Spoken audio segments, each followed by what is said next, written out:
Good morning class 8 science. Dear student, पिछले video में हमने चैप्टर 13 साउंड के पूरे चैप्टर्स को अच्छे से समझा, रीड किया, जिसमें हमने देखा कि sound, what is sound, sound कैसे प्रोड्यूस होता है, वाइब्रेशन क्या है, voice box, lyrics, medium of propagation, sound किस तरीके से मीडियम में प्रोपेगेट करता है और आगे की डायरेक्शन में मूव करता है। एंड इसी के साथ साथ हमने frequency, oscillations, noise, music, noise pollution, difference between noise and music, और भी हमने बहुत सारे इंपॉर्टेंट टॉपिक्स किए थे। उस वीडियो के बाद जो हमारा जो आज का नेक्स्ट वीडियो है, इसमें आज हम इस 13 चैप्टर के एक्सरसाइज के जो क्वेश्चन आंसर है उनको हम करेंगे। तो स्टार्ट करते हैं हमारा फर्स्ट क्वेश्चन है, choose the correct answer. Sound travel through, sound किस में ट्रैवल करता सकता है? केवल गैसेस में, केवल सॉलिड में, केवल लिक्विड में, और सॉलिड, लिक्विड एंड गैस तीनों मीडियम में। तो स्टूडेंट, इसका मैंने एक्सप्लेन किया था पिछले वीडियो में कि साउंड जो है ये, इसको ट्रैवल करने के लिए मीडियम की आवश्यकता होती है। बिना मीडियम के यह ट्रैवल नहीं कर सकता। For examples, in solar system there are vacuums and उसमें वहाँ पे ना ही एयर होता है और ना ही हवा होती है, ना ही हवा के पार्टिकल्स होते हैं। तो उस जगह पे हमारा जो साउंड है वह ट्रैवल नहीं कर सकता, परंतु वह गैसेस में, सॉलिड में, लिक्विड में, तीनों में ही ट्रैवल कर सकता है। तो इसका आंसर क्या हो जाएगा? D, solid, liquid and gas. Second है हमारा, voice of which of the flowing is likely to have minimum frequency. जो वॉइस है जिसकी फ्रीक्वेंसी मिनिमम होगी, किसकी होगी? बेबी गर्ल्स की, बेबी बॉय की, वोमेन की, अ मैन की। तो डियर स्टूडेंट, इसमें समझने वाली बात है कि जो बेबी गर्ल होती हैं, यानी छोटे बच्चे, छोटे लड़के या बच्चे हो या लड़के हो या लड़की, या एक महिला होती है, इनकी आवाज़ होती है, पतली होती है। तो इनकी जो फ्रिक्वेंसी अधिक होती है, और एक मैन की जो फ्रिक्वेंसी होती है आवाज़ साउंड की, वो कैसे होती है? मिनिमम होती है। तो इसका आंसर क्या हो जाएगा? सी। सेकेंड का क्या हो जाएगा? See, a man. Okay student, next question हमारा third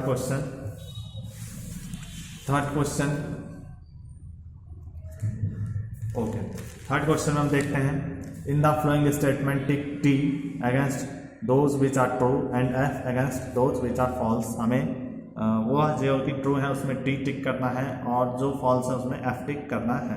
okay, then start. A, sound can not travel in vacuum. Sound क्या वैक्यूम में ट्रैवल कर सकता है? ट्रू और फॉल्स? बताइए, ट्रू है या फॉल्स है? इसका आंसर आप यहां से भी नोट कर सकते हैं। ओके, और आपको 1 मिनट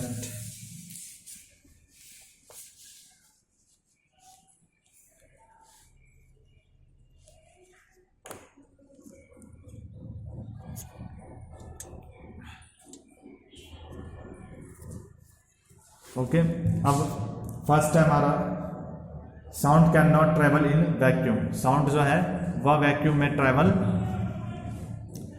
नहीं कर सकता। या ट्रू है या फॉल्स है? तो इसका आंसर क्या होगा? ट्रू। यह ट्रू है, because in vacuum there are no any medium present, so sound can not travel in a vacuum. Okay, तो ए का क्या हो जाएगा answer? True. Similarly, second, B, the number of oscillations per second of vibrating object is called its time period. जो number of oscillations है पर second में vibrating object की, क्या वह टाइम पीरियड होता है? तो ये भी क्या हो जाएगा हमारा? फॉल्स। क्योंकि टाइम पीरियड होता है time taken by object in one vibration is called time period. Then second statement, B statement is false. Next, C, if the amplitude of a vibration is large, sound is feeble. अगर amplitude, vibration की amplitude जो है अधिक हो तो क्या वो sound feeble होगा? तो इसका आंसर भी क्या होगा, false. Okay, and next D है हमारा, for human ears the audible range of 20 hertz to 20,000 hertz, true और फॉल्स। तो ये क्या होगा हमारा, ट्रू, बिकॉज ह्यूमन ईयर जो है हमारे जो काने हैं वह एक रेंज तक ही साउंड को सुन सकता है, और जो रेंज है वह है हमारा 20 हर्ट्ज टू 20,000 हर्ट्ज। मीन्स अगर हमारे पास कोई इनके बीच में कोई फ्रिक्वेंसी की कोई साउंड आती है तो उनको हम ऑब्जर्व कर सकते हैं, उनको हम महसूस कर सकते हैं, सुन सकते हैं। But if sound less than 20 hertz and more than 20,000 hertz, then it inaudible sound, and we cannot hear this types of sound. So this range 20 hertz to 20,000 hertz, this is audible sound. Then second D statement is true. Okay, next question E, the lower the frequency of vibration, the higher is the pitch. जिस sound की frequency lower होती है और higher उसकी pitch हो सकती है, तो ये भी कैसा होगा हमारा, फॉल्स स्टेटमेंट है। ओके, फॉल्स, ये कैसा है हमारा, फॉल्स स्टेटमेंट। एफ, अनवांटेड और unpleasant sound is termed as music. Unwanted और अनप्लीजेंट साउंड, जो अनवांटेड हो, जो हमें साउंड को हमें अच्छा नहीं लगता, हमें नहीं चाहिए ऐसे साउंड, और जो अनप्लीजेंट हो, जो कि हमें अच्छा नहीं महसूस करवाते हो, जिनमें कोई भी सुनने में अच्छा नहीं लगता है, ऐसे साउंड को क्या हम म्यूजिक कहते हैं। तो यह स्टेटमेंट कैसी होगी, फॉल्स स्टेटमेंट। Okay, false. जी, noise pollution may cause partially hearing impairment. Noise pollution जो है क्या वह हमारी सुनने की क्षमता को प्रभावित कर सकता है। तो ओके, यह स्टेटमेंट कैसी है, ट्रू स्टेटमेंट है, यस, क्योंकि सुनने की क्षमता पे वह असर करता है। यदि हम ज़्यादा देर तक ज़्यादा दिनों तक, यानी मान लीजिए किसी ऐसे फैक्ट्री या किसी ऐसे माइंस में रह रहे हैं जहाँ पे कि नॉइज़ बहुत ज़्यादा होता है, तो 5 ईयर आफ्टर 6 ईयर हमारे हियरिंग पे इम्पैक्ट पड़ता है उसका। ओके, सो हमने थर्ड क्वेश्चन के A to G और ऑल क्वेश्चंस कंप्लीट कर लिया। Next question fourth, fill in the blanks. Fill in the blanks हमें करना है। इसमें जो फर्स्ट ए है हमारा,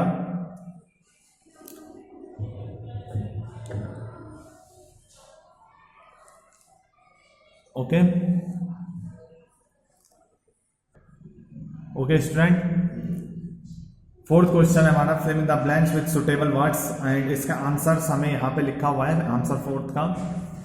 तो क्वेश्चंस देखते हैं। First A, time taken by an object to complete and one oscillations is called. जो कि टाइम लगता है कंप्लीट वन ऑसिलेशंस में कवर करने में, उसको हम क्या कहते हैं, तो उसको हम टाइम पीरियड कहते हैं। क्या कहते हैं student, time period. Next question B, loudness is determined by the dash of vibration. जो लाउडनेस है, जो कि हम कहते हैं कि बहुत ही तेज साउंड है, बहुत ही धीमी साउंड है, ये हमें किससे मालूम होता है, तो ये हमें मालूम होती है किससे, amplitude of a vibration. Vibration की क्या एम्पलीट्यूड है, उस एम्पलीट्यूड से हम उसकी लाउडनेस को एग्जैक्ट मालूम कर सकते हैं। यदि एम्पलीट्यूड अधिक है तो वह साउंड जो है वह बहुत ही तेज होगा, और यदि एम्पलीट्यूड कम है तो वह साउंड कैसी होगी, धीमी होगी। Next question C, the unit of frequency is. जो हमारी यूनिट है फ्रिक्वेंसी की वह क्या है, तो इसका होगा हर्ट्ज। क्या होती है स्टूडेंट, हर्ट्ज। हर्ट्ज का क्या मीनिंग है, जैसे कि हमारा यूनिट, यानी कि हम फ्रिक्वेंसी को किस टर्म में मेजर करते हैं, उसको हम मेजर करने का जो टर्म है वो हमारी क्या है, फ्रिक्वेंसी की हर्ट्ज है। And next question D, unwanted sound is called. जो अनवांटेड साउंड है, जो कि हमें नहीं चाहिए, जो कि हमें नहीं सुनना पसंद है, ऐसे साउंड को हम क्या कहते हैं, तो कहते हैं हम उसे नॉइस। क्या कहते हैं, नॉइस। नेक्स्ट क्वेश्चन ई, स्टिमुलेटनेस of a sound is determined by dash of vibration.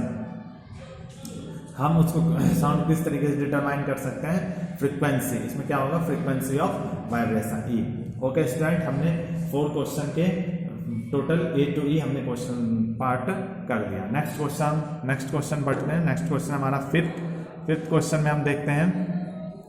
Fifth question है, a pendulum oscillate 40 times in a 4 second, find its time period and frequency.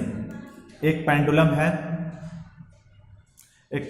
है जो कि 40 ऑसिलेशंस कंप्लीट करने में 4 सेकंड का time लेती है, तो उसका हमें टाइम पीरियड निकालना है और उसकी हमें फ्रीक्वेंसी बतानी है। ओके, तो टाइम पीरियड का फॉर्मूला क्या होता है? Time period is equal to time taken upon number of oscillations. जो टाइम पीरियड होता है वह क्या होता है? कितना टाइम लिया गया, कितने ऑसिलेशंस में, उन दोनों का डिवाइड।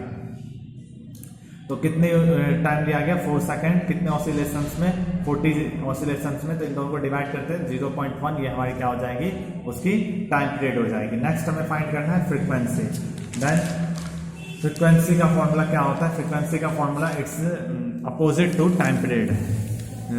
सो या तो हमारे पास जो टाइम पीरियड आया है उसी को हम अपोजिट कर दें तो फ्रीक्वेंसी आ जाएगी, या फिर उसका फॉर्मूला है फ्रीक्वेंसी का नंबर ऑफ ऑसिलेशंस अपॉन में टाइम टेकन। जो ऑसिलेशंस है ऊपर हो जाएगी और टाइम टेकन क्या हो जाएगा? नीचे। तो ऑसिलेशंस कितनी थी? 40 और टाइम कितना लिया गया? 4 सेकंड। दोनों को डिवाइड कर देते हैं, आंसर आएगा 10। और फ्रीक्वेंसी की एसआई यूनिट क्या है? हर्ट्ज। तो 10 हर्ट्ज इसका क्या हो जाएगा? आंसर।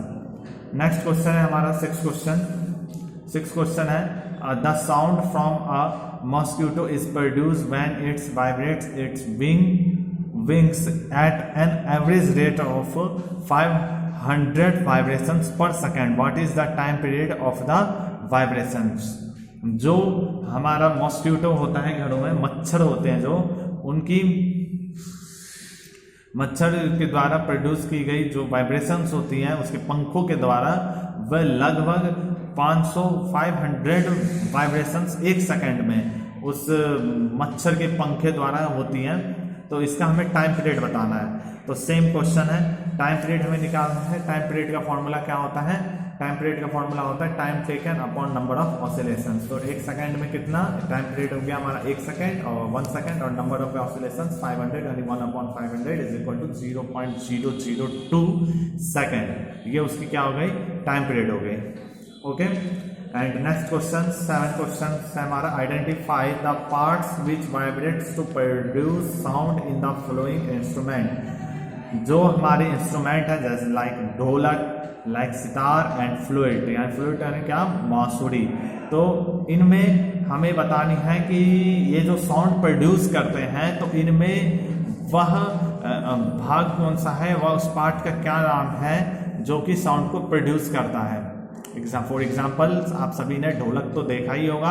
ढोलक के जो बगल में होती हैं 2 मतलब पतली सी पर्दे जैसी लगी रहती है, वो वाइब्रेट करता है जब, तब जाके उसमें से साउंड प्रोड्यूस होती है। तो उसका हमें नाम बताना है। इसी तरीके से हमें सितार का बताना है, सितार होता है। इसी तरीके से बांसुरी का बताना है, फ्लूट का। तो जो इसका आंसर है वो नोट करें 7 का। ढोलक में क्या होता है हमारा? स्ट्रेच्ड मेम्ब्रेन, जो कि दोनों एंड होते हैं, जो दोनों किनारे पे लगे होते हैं, उसे कहते हैं स्ट्रेच्ड मेम्ब्रेन। एंड सितार में होता है स्ट्रिंग, तारें होती हैं उसमें पतली पतली। एंड फ्लूट में क्या होता है? एयर कॉलम होता है। एयर कॉलम यानी कि बांसुरी में आप सभी ने बजाया भी होगा, तो बांसुरी में क्या होता है? उसमें एयर वैक्यूम होते हैं, जिसमें से जब हम एयर कॉलम में जब हम हवा फूंकते हैं तो उनमें आवाज यानी साउंड प्रोड्यूस होती है। सिमिलरली हमारा नेक्स्ट क्वेश्चन है 8, what is the difference between noise and music. Noise और म्यूजिक में क्या डिफरेंस है हमें वो बताना है। तो और can music become noise sometime, क्या जो म्यूजिक है बिकम नॉइज समटाइम, क्या वो कभी हमें नॉइज भी बन सकती है म्यूजिक। तो इसका आंसर देखते हैं 8 का आंसर है हमारा। Okay, first unpleasant sound are called noise. Noise क्या होता है? एक अनप्लीजेंट साउंड होता है जो कि हमें नहीं चाहिए, ऐसा साउंड जो कि हम नहीं पसंद करते हैं, उस साउंड को हम क्या कहते हैं? अनप्लीजेंट साउंड कहते हैं। और सेकंड हो जाएगा इसका on the other hand you enjoy sound from musical instrument. और जो साउंड हम एंजॉय करते हैं, जिसको हम मजे से सुनते हैं, उसको हम म्यूजिकल इंस्ट्रूमेंट से उसे हम क्या कहते हैं? म्यूजिक कहते हैं। तो ये तो डिफरेंस हो गया दोनों के बीच का कि नॉइज और म्यूजिक में क्या डिफरेंस है। थर्ड है नॉइज इज द सराउंडिंग में cause moving health related problems. और जो नॉइज है वह हमारे सराउंडिंग में जो होते हैं नॉइज, वो हमें किस तरीके से हेल्थ रिलेटेड प्रॉब्लम्स करते हैं, यानी कि हमें हमारी सुनने की क्षमता पे असर होता है नॉइज से, और इसी के साथ साथ बहुत सारी डिजीज भी हो सकते हैं like hypertension and extra. So noise हमारे लिए बहुत ही प्रॉब्लम्स क्रिएट कर सकते हैं, जबकि म्यूजिक होते हैं वह बहुत ही प्लीजेंट साउंड होता है, बहुत ही स्वीट साउंड होता है जिसको हम सुनना पसंद करते हैं। इसके बाद हमारा नेक्स्ट क्वेश्चन है 9, list source of noise pollution in your surrounding. आपके जो चारों तरफ नॉइज होती है उसके कुछ बताने हैं एग्जांपल्स जिनसे नॉइज प्रोड्यूस होता है, तो आप अपने चारों तरफ देख करके लिख सकते हैं। वैसे इसमें 3 मैंने लिखे हुए हैं, जिसमें से फर्स्ट है कंस्ट्रक्शन वर्क, जो कि हमारे जब कंस्ट्रक्शन का काम होता है, चाहे बिल्डिंग बन रही हो या फैक्ट्री बन रही हो, रूम बन रहे हो, कुछ भी बन रही हो, तो कंस्ट्रक्शन वर्क से हमारे जो चारों तरफ साउंड प्रोड्यूस हो सकता है, नॉइज। उसके बाद कोई फैक्ट्री हो, कंपनी हो, उनकी वजह से हो सकता है, व्हीकल्स चल रहे हो, बहुत सारी वाहनें चलती हैं, उनकी वजह से नॉइज प्रोड्यूस हो सकता है। एंड एक्स्ट्रा बहुत सारे ऐसे होती हैं हमारे चारों तरफ जिनकी वजह से नॉइज प्रोड्यूस हो सकता है। नेक्स्ट है हमारा 10 है हमारा explain in what way noise pollution is harmful to women. हमें ये बताना है एक्सप्लेन करके कि जो नॉइज पॉल्यूशन है वह किस तरीके से हमारे लिए हार्मफुल है, हमारे लिए हानिकारक है। तो इसका आंसर लिखना है यहाँ से। सबसे पहले लैक ऑफ स्लीप, यानी कि हमें जब नॉइज होती है तो नींद नहीं आती है, उसकी वजह से हाइपरटेंशन हो जाता है, एंग्जायटी हो जाती है, गुस्सेपन आ जाता है, एंड एक्स्ट्रा इस तरीके से बहुत सारे प्रॉब्लम्स आते हैं। May be caused by noise pollution, इस तरीके से बहुत सारे नॉइज पॉल्यूशन की वजह से डिजीज होती है। A person who is exposed to a loud continuously may get temporary और even permanently impairment of hearing. ऐसा व्यक्ति जो कि हमेशा ही किसी नॉइज वाले सिस्टम की जगह रहता है, जो कि साउंड जहाँ बहुत ज़्यादा आती है, तो हो सकता है कि आफ्टर सम ईयर उसकी जो सुनने की क्षमता है वह परमानेंटली या फिर हो सकता है उसकी सुनने की क्षमता कम हो जाए, ठीक है, या परमानेंटली वह डीप हो जाए, मतलब सुनना ही वह सुनने की क्षमता खो दे। तो ये सारी मेजर प्रॉब्लम है जो कि नॉइज पॉल्यूशन की वजह से होती है। ओके, इसके बाद हमारा है 11 हमें नहीं करना। उसके बाद हमारा 12, उसके बाद हमारा 13 भी हमें नहीं करना, ऐसा कोई इंपॉर्टेंट क्वेश्चन नहीं है। उसके बाद 12 अगर करना है तो आप बुक से कर सकते हैं। इसमें आपको फिगर बनाना है और एक्सप्लेन करना है, स्केच करना है लिरिक्स और एक्सप्लेन करना है इसके फंक्शंस को। तो इसका आंसर आप बुक से बढ़िया से कर सकते हैं। और बुक में आपका है यह पेज नंबर 164 पे, जो यहाँ पे आप देख रहे हैं कि यहाँ एक फिगर बना हुआ है ईयर का, ये फिगर बनाना है। इसके नीचे भी एक फिगर है, इसे भी बनाना है। इसे हम ईयर ड्रम कहते हैं, जहाँ से कि हमें साउंड सुनाई देता है, वह पार्ट जहाँ पे साउंड को हम महसूस करते हैं और सुन सकते हैं। और इसके बारे में लिखना है the ear drum is like a stretch rubber seat. जो ईयर ड्रम है वह एक रबर सीट स्ट्रेच यानी खींची हुई रबर सीट की तरह है। Sound vibration make the ear drum vibrate. जब साउंड की वाइब्रेशंस इस ईयर के द्वारा ये इसके अंदर पहुंचती है तो ये जाके यहाँ पर उस को वाइब्रेट करती है ईयर ड्रम को। The ear drum sends vibration to the inner ear. और यह वाइब्रेशन वह अंदरूनी जो कान है, आंतरिक कान, वहाँ पे जाती है, यहाँ से वो कहाँ जाती है, यहाँ पे जाती है। और उसके बाद from these are signal goes to the brain, और यहाँ से फिर वह ब्रेन को तरफ चली जाती है और ब्रेन में जा करके हम उस साउंड को महसूस फील कर सकते हैं। ओके स्टूडेंट, तो इस एक्सरसाइज का ये हमारा लास्ट क्वेश्चन था। इसके बाद आपको इसकी फिगर बना लेनी है और हमारा ये एक्सरसाइज यहीं पे एंड होता है, समाप्त होता है। इसके बाद हम नेक्स्ट वीडियो में इसके नेक्स्ट चैप्टर करेंगे। ओके, आज की वीडियो में इतना ही।